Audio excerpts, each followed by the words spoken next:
সকলোকে হাত চাপৰি মাৰি আমি অভিনন্দন জনাব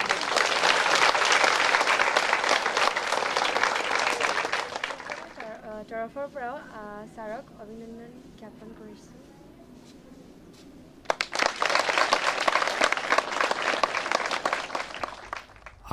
সকলোকে স্বাগতম জনাইছোঁ। আজি এটা সুখৰ খবৰ আপোনালোকে দেখিছে স্ক্ৰীণত। এইজন হৈছে এগৰাকী কৃতি শিক্ষক দীপেন খনিকৰ।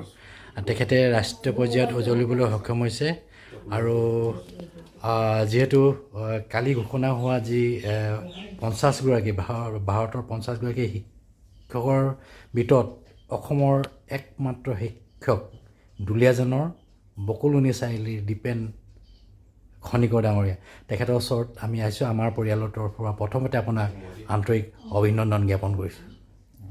ধন্যবাদ। আপোনালোকলৈ আন্তৰিক ধন্যবাদ জ্ঞাপন কৰিছোঁ এইখিনি সুবিধা দিয়াৰ কাৰণে।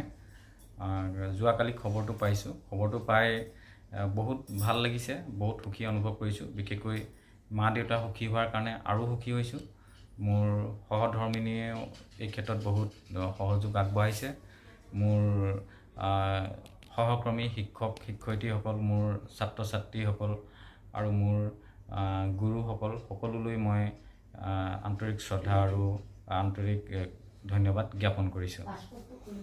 যিহেতু ছাৰক এটা কথা সুধিব বিচাৰিছোঁ, বা আমাৰ ভিউৱাৰ্ছে যিসকল আমাৰ দৰ্শক আছে তেওঁলোকে জানিব বিচাৰিব, ছাৰে প্ৰথম শিক্ষাগত অৰ্হতা ক'ৰ পৰা আৰম্ভ কৰিছিলে?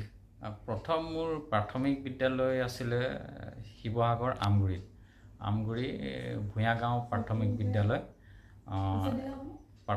তাৰপিছত হাইস্কুল ক্লাছ 7লৈকে শিৱসাগৰ আমগুৰিতে আউনীআটী হেমচন্দ্ৰদেৱ উচ্চতৰ মাধ্যমিক বিদ্যালয়ত লাভ কৰিছিলোঁ। তাৰপিছত ক্লাছ 8ৰ পৰা পঢ়ি মেট্ৰিক পাছ কৰিছিলোঁ ভাদৈ হাইস্কুলৰ পৰা, ভাদৈ পাঠশালীৰ, আৰু গ্ৰেজুৱেশ্যন লাভ কৰিছিলোঁ দুলীয়াজান কলেজৰ পৰা। এই শিক্ষাৰ জাৰ্ণিত আপুনি আমি গম পাইছোঁ যথেষ্ট আপুনি উত্থান পতন দেখিছে শিক্ষা বিভাগত। আপুনি যেতিয়া বিদ্যালয়লৈ গৈছিল বা কলেজলৈ গৈছিল তেতিয়া আমি জানিছোঁ যে পঢ়া ব্যৱস্থাটো আজি যেনেকুৱা ধৰণৰ ধৰি লওক আপোনাৰ শীত তাপ নিয়ন্ত্ৰিত কোঠাত ল'ৰা ছোৱালীবিলাক পঢ়িবলৈ বিচাৰে, কিন্তু আপোনাৰ ক্ষেত্ৰত সেইটো নাছিলে। আপুনি অন্ধকাৰত বা টিপ চাকি পোহৰত পঢ়িছিলে। কি অলপ আমাক জনাব নেকি? তেতিয়া আচলতে এইটো অনুভৱেই হোৱা নাছিলে যে আৰু লাইন নাই বুলি, কাৰণ প্ৰায় অভ্যস্ত হৈ গৈছিলোঁ সৰুৰ পৰা পঢ়ি। আপোনালোকে ইয়ালৈ আহোঁতেই গম পাইছে যে এই অঞ্চলটো অলপ দুৰ্গম অঞ্চল। ইয়ালৈ লাইনৰ ব্যৱস্থাই নাছিলে, আচলতে লাইনৰ কানেকশ্যন অহাই নাছিলে। গতিকে সেই সময়ত এনেকৈ লেমৰ পোহৰত পঢ়িয়ে, চোতালত পঢ়িয়ে, বাৰান্দাত পঢ়িয়ে আমি ভাল লাগিছিলে আৰু সুখী হৈছিলোঁ। আৰু এইখিনিত মানে একো অনুভৱ নহৈছিলে যে কিবা এটা লাইনৰ অভাৱ বা গৰম লাগিছে বা তেনেকুৱা ধৰণৰ একো অনুভৱেই হোৱা নাছিলে। আৰু যিখিনি সুবিধা পিতৃ মাতৃয়ে প্ৰদান কৰিছিলে সেইখিনিতে যথেষ্ট সুখী আছিলোঁ। আৰু পঢ়াৰ লগতে ঘৰুৱা কাম কাজতো মা দেউতাক সহায় কৰিছিলোঁ।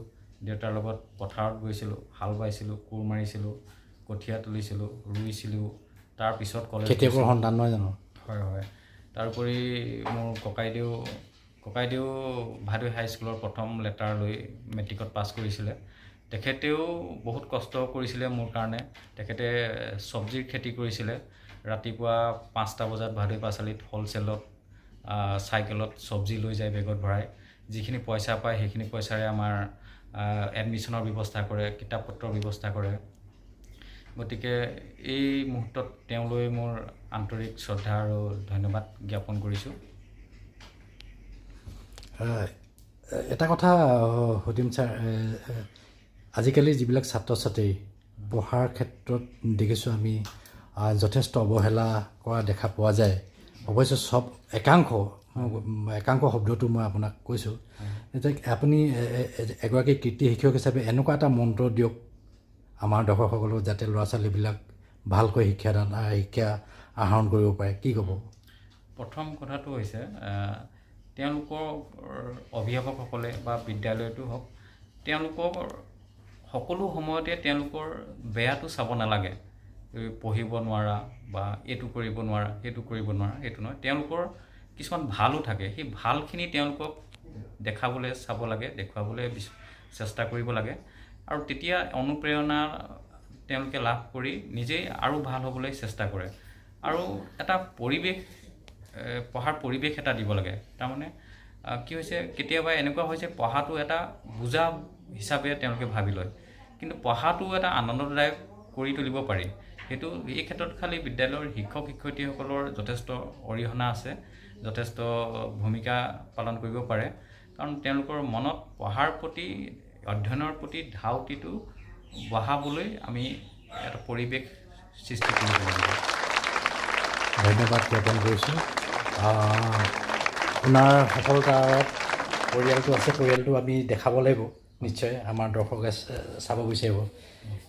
দেউতাক আছে, দেউতা কি ক'ব, পুত্ৰই এটা ভাল সফলতা আনিছে, গৌৰৱ কৰি আনিছে আপোনাৰ অঞ্চললৈ, দুলীয়াজানৰ পৰা অসমলৈ এটা ভাল গৌৰৱ কৰি আনিছে। আপুনি কি ক'ব এই মনটো?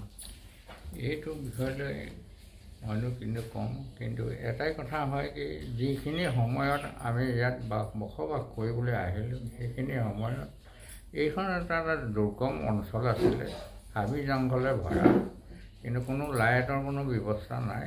গতিকে এই লেমৰ পোহৰত আৰু চাকি পোহৰত তেওঁলোকে নিজৰ মানে অভিজ্ঞতাৰে যিমানখিনি শিক্ষা তেওঁলোকে গ্ৰহণ কৰিলে, আৰু মই মোৰ ফালৰ পৰা তেওঁলোকক এটাই প্ৰেৰণা দিছিলোঁ, তহঁতি পঢ়, বেছি চিন্তা নকৰিবি, পাৰি যিমানখিনি পাৰোঁ মই তহঁতক সহায় কৰিম।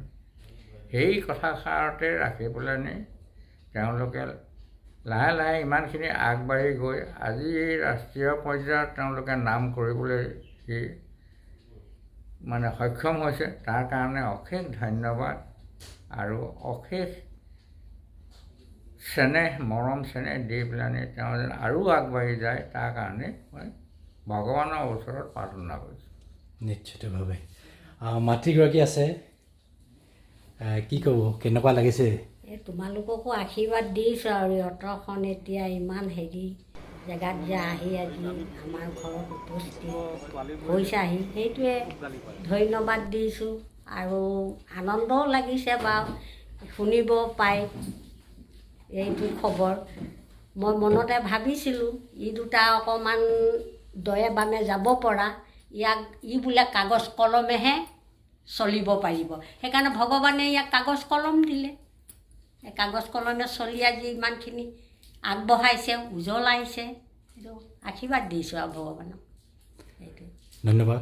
এগৰাকী মাতৃ ক'ব লাগিব খুব আনন্দৰ সময়ত সুন্দৰ কথা কৈছে। আমাৰ লগত সহধৰ্মিনী আছে, কি ক'ব? এজনী পত্নী হিচাপে খুবেই গৌৰৱ অনুভৱ কৰিছোঁ।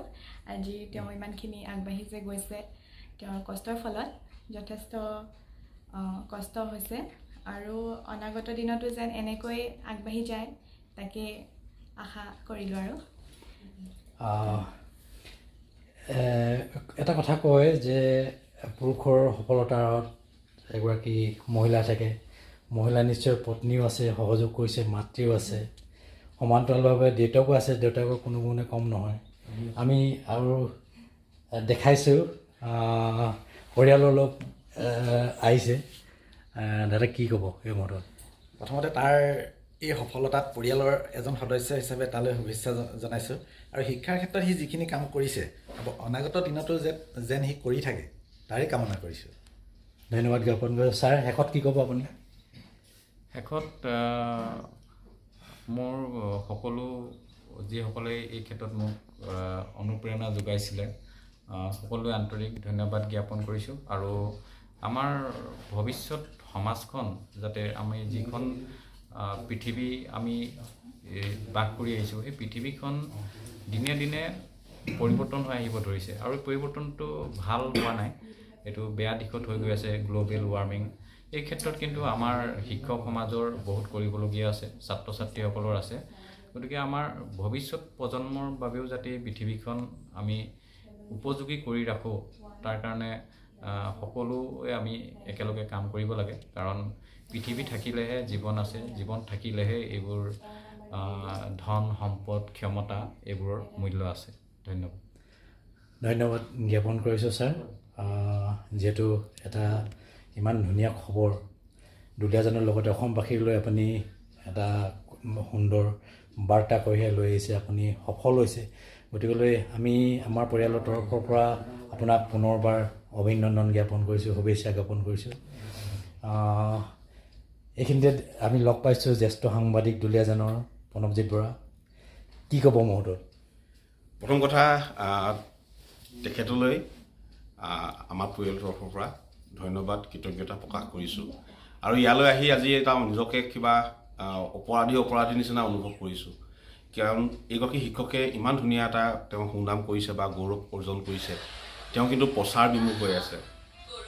প্ৰচাৰ বিমুখ হৈ থকাৰ কাৰণে আমি যিহেতু প্ৰচাৰ মাধ্যমৰ সৈতে জড়িত লোক, তেখেত যে কি কাৰণে প্ৰচাৰ বিমুখ হৈ থাকিল এই মুহূৰ্তত ডাঙৰ কথা। কাৰণ ইয়াৰ পূৰ্বেও তেখেতে ৰাষ্ট্ৰীয় পৰ্যায়ত এটা বঁটা তেওঁ লাভ কৰিছে, আৰু তাৰ বাতৰি কিন্তু আমি কৰিব নোৱাৰিলোঁ, খবৰটো আমি নাপালোঁ। এই হিচাপতে আপোনাক বেয়া লাগিছে, আমি কৰিব নোৱাৰিলোঁ। কিন্তু কথা দিছোঁ, প্ৰতিটো মুহূৰ্তত প্ৰতিটো ক্ষণত আমি থাকিম। আৰু ভাল লাগিছে, দুলীয়াজানলৈ গৌৰৱ কৰি আনিছে অসমৰ একমাত্ৰ শিক্ষক। তেখেতলৈ আমি অন্তৰৰ নিভৃতম কোণৰ পৰা শ্ৰদ্ধা ভক্তি সেৱা যাচিছোঁ। ধন্যবাদ। ধন্যবাদ জ্ঞাপন কৰিছোঁ প্ৰণৱজিৎ বৰালৈ, ছাৰলৈ পুনৰবাৰ ধন্যবাদ জ্ঞাপন কৰিছোঁ। আৰু পৰিয়ালৰ সকলো সদস্যলৈ আমি আমাৰ পৰিয়ালৰ তৰফৰ পৰা আন্তৰিক অভিনন্দন জ্ঞাপন কৰিছোঁ। আৰু ভিডিঅ'টো ইমানতে সামৰণি মাৰিছোঁ।